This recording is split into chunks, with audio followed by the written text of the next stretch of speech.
Colombia, Nicaragua, and Costa Rica on alert to face the passage of tropical storm Bonnie crossing the southern Caribbean.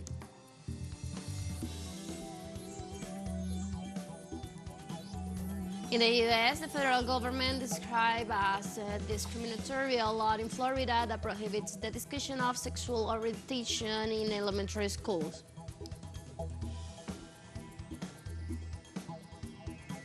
On Friday, at least 20 people killed in landslide in Manipur state in India.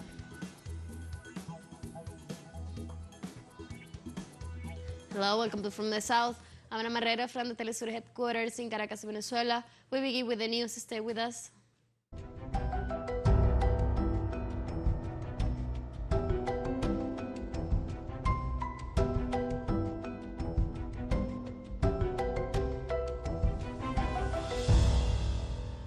In Colombia, authorities remain alert for the arrival of the tropical storm Bonnie. The Institute of Hydrology, Meteorology and Environmental Studies, IDEAM, reported gusts of winds and a high waves caused by the arrival of the climate phenomenon to the archipelagos of San Andres, Providencia, and Santa Catalina. Thunderstorms, winds of 23.4 kilometers per hour and gusts of approximately 39 kilometers per hour have also been registered in these sectors. Analysis carried out by IDEAM indicate that the wave is located in the western part of the Colombian Caribbean Sea, a condition that will maintain during the next hours, generating affections over sectors of the continental and coastal zone.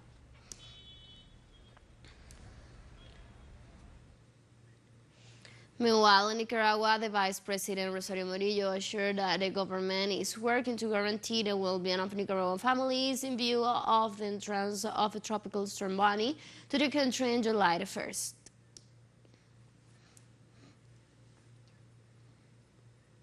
In the meantime, Costa Rica is preparing to minimize the effects of a tropical storm Bonnie, so the release and emergency corps have proceeded to evacuate overnight 950 people to several shelters. In view of the astronomical threat, the authorities ordered the suspension of classes throughout the country. The National Emergency Commission declares maximum level red alert for 12 cantons in the north of the region.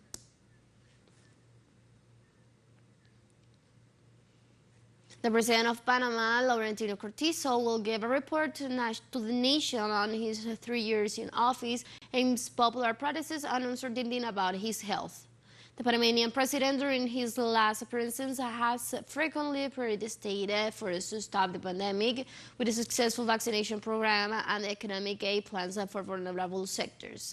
In contrast, the National Union of Construction and similar workers indicated that the speech of the executive will be preceded by protesters while highlighting the exaltations of the people in the face of succeeding corruption governments. The union emphasized that the workers will protest until problems such as unemployment, quality in education, and health, decent housing, and high food prices are not resolved.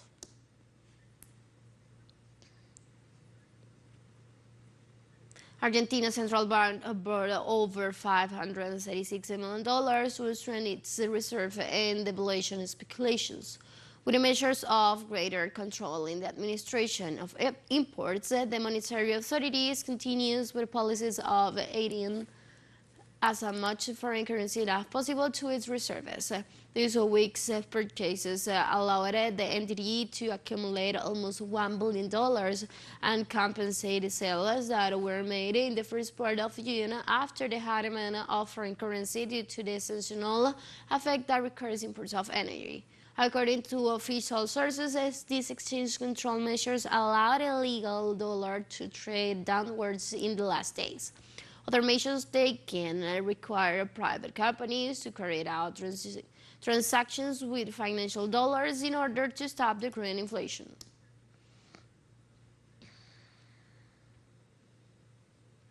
The U.S. federal government announced that it will monitor the implementation of a law in Florida that prohibits discussion of sexual orientation in elementary schools.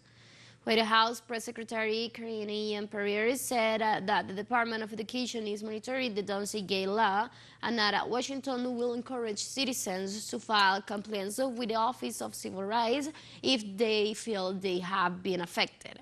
The law, approved by the Florida Congress and promulgated by the Republican Governor Ron DeSantis establishes that school districts cannot encourage discussions in elementary classrooms about sexual orientation or gender identity, which the federal officials describe as shameful because it infringes on the freedom of students to be themselves.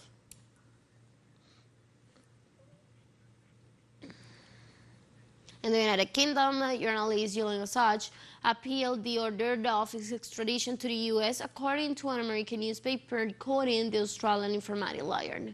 The British lawyer, Guadder Pierce, who represents Assange, pointed out that 2 appeals were filed before the Supreme Court of the UK to challenge his extradition, so it will have to decide whether to accept the appeal. On June the 17th, the UK's Interior Minister Priti Patel approved the extradition of Assange to the US, where he faces a possible sentence of up to 175 years in prison. Let's remember that Assange is wanted by the US justice system for revealing war crimes committed by the US in Iraq and Afghanistan.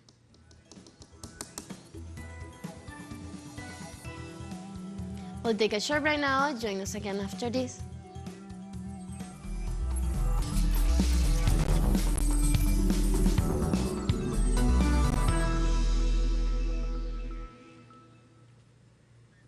Welcome back. Farmers in the Netherlands have reported in recent weeks against plans for new regulations limiting nitrogen oxide emissions. The new law provides for a reduction of up to 70% of nitrogen emissions, and imposition that farmers collect this seed as impossible to comply with due to the style of operation of many livestock farmers. During the protests, the police imposed financial fines in the farmers to try to curb the situation, while in other areas it was enough to negotiate with farmers who have not ruled out continuing with the protests and blocking one of the main access roads to the German border.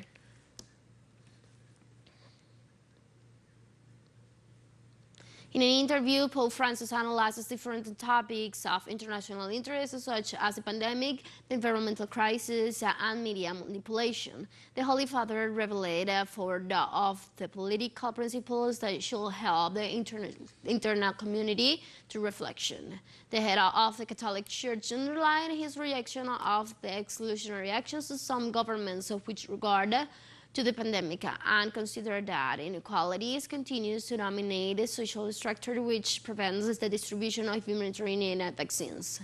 On the development of the conflict in Russia and Ukraine and the weight of international organizations, Pope Francis questioned the fact that the United Nations does not have the power to make certain countries suspend hostilities.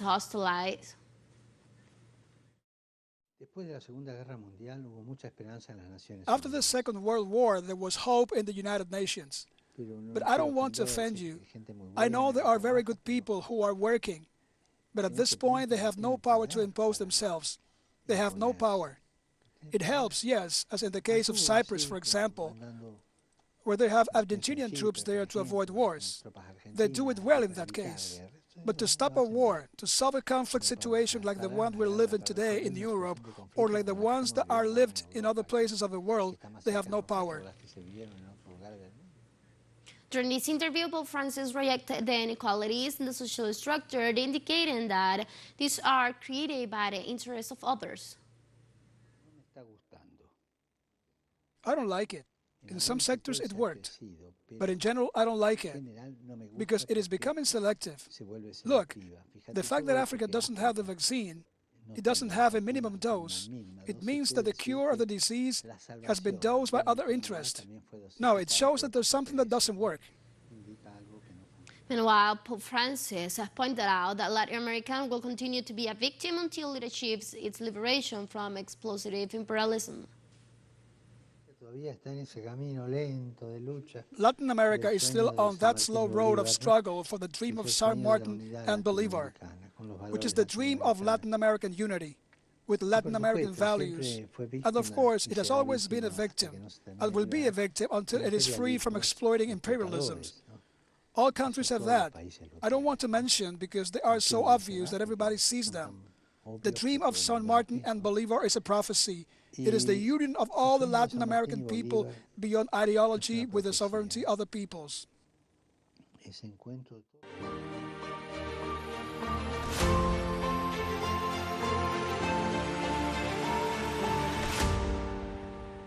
President of Russia Vladimir Putin and the Prime Minister of India Narendra Modi discussed the current situation of confrontations between Moscow and Kiev. During a telephone conversation, the Russian president discussed his aspect at the special military operation in Ukraine. In the exchange, Putin stressed that the provocation of Ukraine and the West is aimed at escalating the crisis and ended efforts to resolve politically and diplomatically the situation. In this context, the two leaders discussed in detail the issues concerning the Russian-Indian relations with special attention to the economic sphere and agreed to continue personal contact as well as interaction at other levels.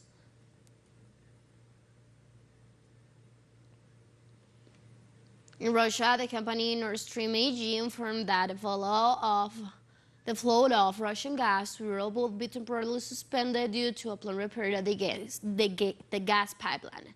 The Russian company points out that the work on various mechanical components and automatic systems will be carried out between July 11 and 21st in order to ensure the efficient, safe, and reliable operation of the pipeline.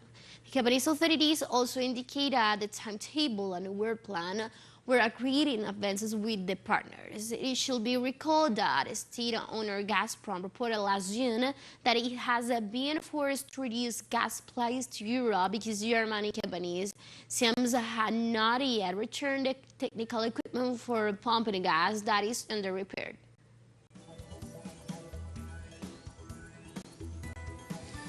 And we have more news coming up after this financial break, so don't go away.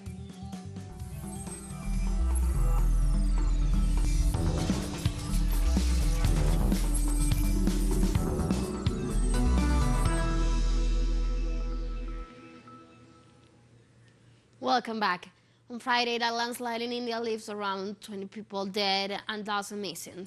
Army authorities reported that the landslides for a railway construction camp in northeastern India in the state of Manipur. By means of a statement, the army informed that 18 people were found alive. However, 15 reservists and 29 civilians are still missing. Experts warn that this tragedy is due to the rains caused by the climate change that generates increase of those meteorological phenomena all over the world.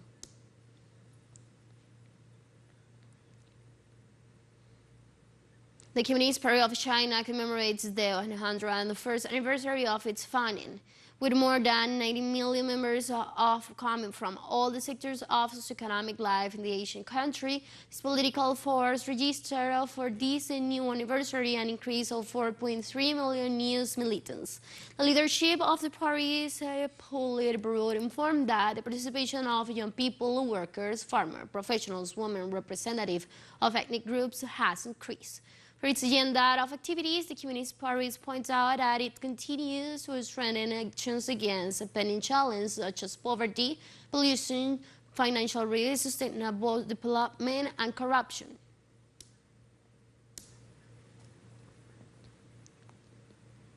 Chinese President Xi Jinping participated this Friday in the ceremony marking the 25th anniversary of Han King's return to China and the swearing-in of the new government of a special administrative region. Chinese President Xi Jinping said Friday the next 5 years will be key to Hong Kong's future as it marks the 25th anniversary of the region's return to China and its liberation from British colonial rule. After personally swearing in the members of the sixth term of the Special Administrative Region government, Xi stressed the importance of upholding the principle that Hong Kong must be governed by patriots and warned against any internal or external forces attempting to separate the island from China or create destabilization. The principle of one country, two systems is a great initiative that has no precedent to follow, and its underlying goal is to uphold China's national sovereignty, security and development interests, and maintain long-term prosperity and stability in Hong Kong and Macau. Everything the central government has done is for the benefit of our country, of Hong Kong and Macau, and of our fellow compatriots in Hong Kong and Macau. The Chinese president stressed that Hong Kong symbolizes the success of the one country, two systems model, the policy promoted by Beijing to move towards the complete reunification of all its territory and which, according to the Chinese president, is vital to ensure Hong Kong's long-term prosperity and stability. According to experts, the celebration of the 25th anniversary of Hong Kong's return to China after more than a century under British colonial rule represents the beginning of a new stage of stability for that area, after the moments of chaos experienced in 2019. Faced with attacks from the United States and its allies, Chinese and Hong Kong authorities have redoubled their stance of safeguarding national security in the region and have assured that they will not allow interference from rival powers. Gunmen in Burkina Faso have blown up a bridge on a main road connecting the capital to the north of the country. The blast hit a bridge of the road connecting the towns of Yaqui and Dari. The incident comes as Burkina Faso battles a deadly crime gang insurgency that has seen extremistic blood access to several thoroughfares and towns in the north and east of the country. A road joining it from Konjusi to the south of also under their control. One of the world's poorest countries, Burkina Faso has been shaken by the armed raids since 2015 with a movement linking to Al-Qaeda and the Islamic State. For those who wanted to leave Ouagadougou, Kaya, all over the country to reach Dori, to go to work, everything has stopped. Even for goods, there are people who left Dori to come here to buy goods to sell them there. For them, too, it has stopped. How will they manage to travel if there is no way of doing so? The development of a country needs roads first, but if there is no way, how are we going to get there? In Sierra Leone, the central bank started currency conversion in order to boost the economy. The new denomination will have 3 zeros less. The governor of the central bank stated that the existing currency will continue to be legal tender together with a new denomination for the period of 2 months.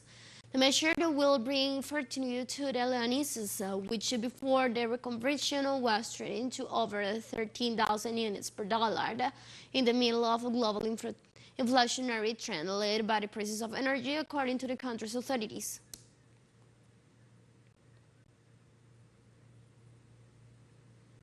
teleSUR English continues to grow its and now reach Europe. You can order it from your cable dealer or tune it yourself. These parameters that you see in screen are in place as July the 1st. Quite soon, further changes will be implemented for the signal in the Middle East and Africa. Now, more than ever, the world connected to us and our stories are being heard all around the globe. This news multi-platform will continue to provide and trustful content to oppose the hegemonic media's narrative and our faithfulness to our audience.